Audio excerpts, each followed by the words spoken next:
नमस्कार। आइए सुनते हैं रविंद्रनाथ टैगोर जी की लिखी कहानी तोता। एक था तोता। वह बड़ा ही मूर्ख था। गाता तो था पर शास्त्र नहीं पढ़ता था। उछलता था, फुदकता था, उड़ता था, पर यह नहीं जानता था कि कायदा कानून किसे कहते हैं। राजा बोला, ऐसा तोता किस काम का? इससे लाभ तो कोई नहीं, हानि जरूर है। जंगल के फल खा जाता है, जिससे राजा मंडी के फल बाजार में टोटा पड़ जाता है। राजा ने मंत्री को बुलाकर कहा, इस तोते को शिक्षा दो। तोते को शिक्षा देने का काम राजा के भांजे को मिला। पंडितों की बैठक हुई। विषय था, उक्त जीव की अविद्या का कारण क्या है। बड़ा गहरा विचार हुआ। सिद्धांत ठहरा, तोता अपना घोंसला साधारण खरपात से बनाता है। ऐसे आवास में विद्या नहीं आती। इसलिए सबसे पहले तो यह आवश्यक है कि इसके लिए कोई बढ़िया सा पिंजड़ा बना दिया जाए। राज पंडितों को दक्षिणा मिली और वे प्रसन्न होकर अपने अपने घर गए। सुनार बुलाया गया। वह सोने का पिंजड़ा तैयार करने में जुट पड़ा। पिंजड़ा ऐसा अनोखा बना कि उसे देखने के लिए देश विदेश के लोग टूट पड़े। कोई कहता, शिक्षा न भी हो तो क्या, पिंजड़ा तो बना। इस तोते का भी क्या नसीब है, इतना सुंदर पिंजड़ा। सुनार को थैलियां भर भर कर इनाम मिला। वह उसी घड़ी अपने घर को रवाना हो गया। पंडित जी तोते को पढ़ाने बैठे।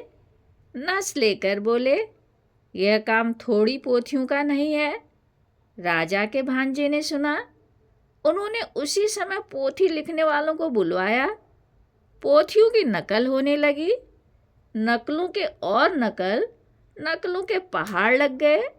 जिसने भी देखा उसने यही कहा कि शाबाश, इतनी विद्या के धरने को जगह भी नहीं रहेगी। नकल नवीसों को लद्दू बैलों पर लाद लाद कर इनाम दिए गए। वे अपने अपने घर की ओर दौड़ पड़े।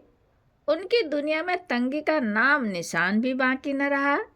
दामी पिंजड़े की देखरेख में राजा के भांजे बहुत व्यस्त रहने लगे।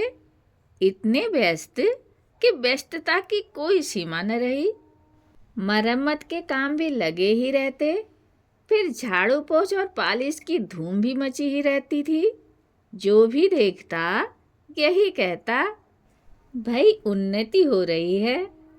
इन कामों पर अनेक अनेक लोग लगाए गए और उनके कामों की देखरेख करने पर और भी अनेक अनेक लोग लगे।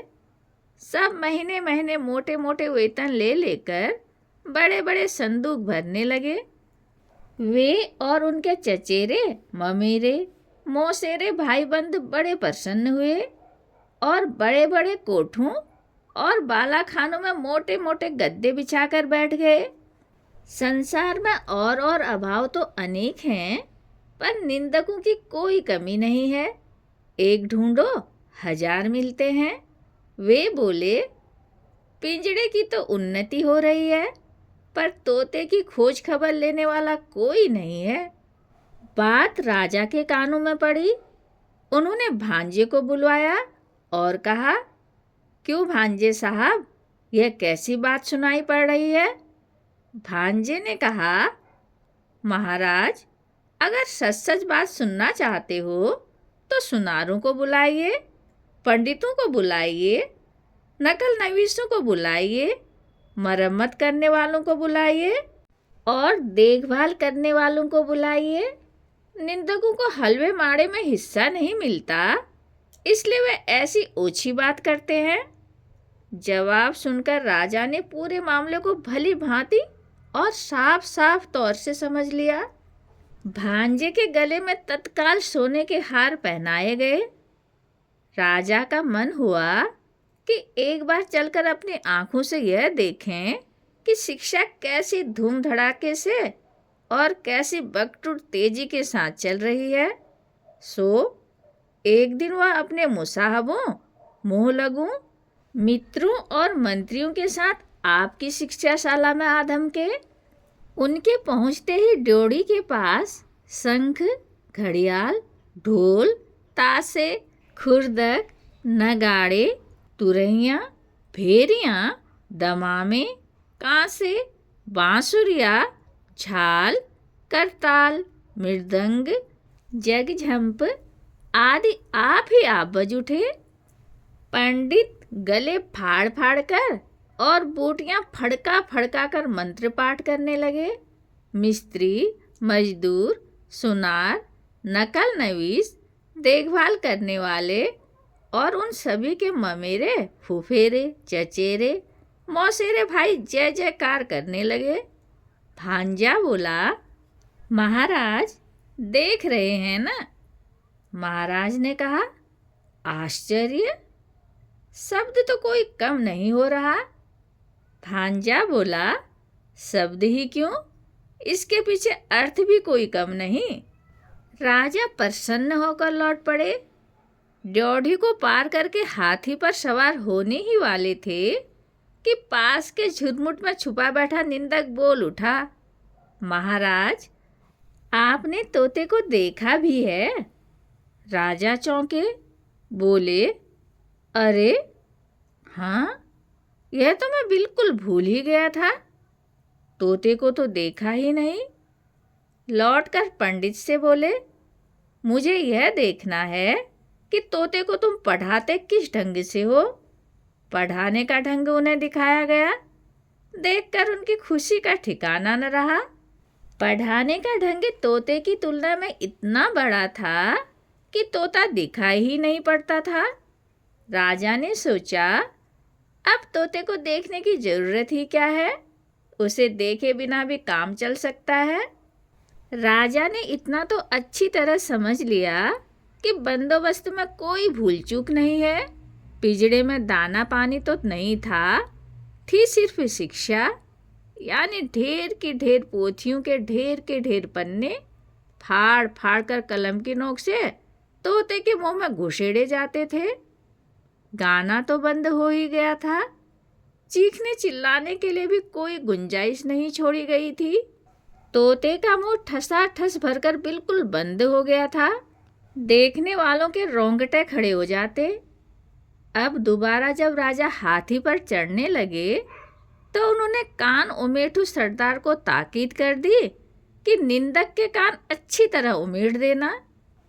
तोता दिन पर दिन भद्र रीति के अनुसार अधमरा होता गया। अभिभावकों ने समझा कि प्रगति काफी आशाजनक हो रही है, फिर भी पक्षी स्वभाव के एक स्वाभाविक दोष से तोते का पिंड अब भी नहीं छूट पाया था। सुबह होते ही वह उजाले की ओर टुकुर टुकुर निहारने लगता था और बड़ी ही अन्याय भरी रीति से अपने डरने फड़फड़ाने लगता था। इतना ही नहीं, किसी किसी दिन तो ऐसा भी देखा गया कि वह अपनी रोगी चोंचों से पिंजड़े की सलाखें काटने में जुटा हुआ है। कोतवाल गरजा, यह कैसी बेअदबी है। फौरन लोहार हाजिर हुआ। आग, भाथी और हथौड़ा लेकर वह धम्माधम्म लोहा पिटाई हुई कि कुछ न पूछिए। लोहे की सांकल तैयार की गई और तोते के डरने भी काट दिए गए। राजा के संबंधियों ने हाड़ी जैसा मुंह लटकाकर और सिर हिलाकर कहा, इस राज्य के पक्षी सिर्फ बेवकूफ़ ही नहीं, नमक हराम भी हैं।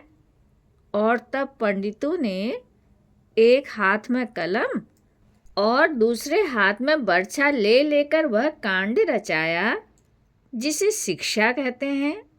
लुहार की लुसार बेहद फैल गई और लुहारिन के अंगों पर सोने के गहने शोभने लगे और कोतवाल की चतुराई देखकर राजा ने उसे सिरोपा अता किया।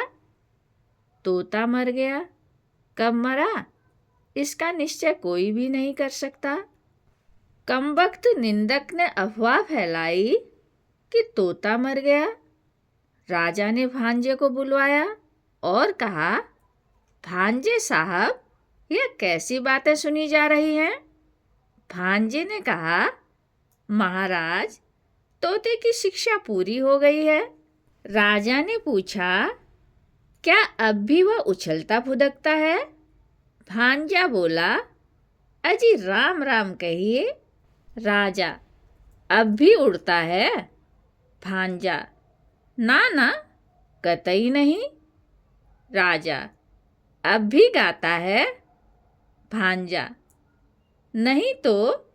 राजा, दाना न मिलने पर अब भी चिल्लाता है? भांजा, ना ना, बिल्कुल नहीं।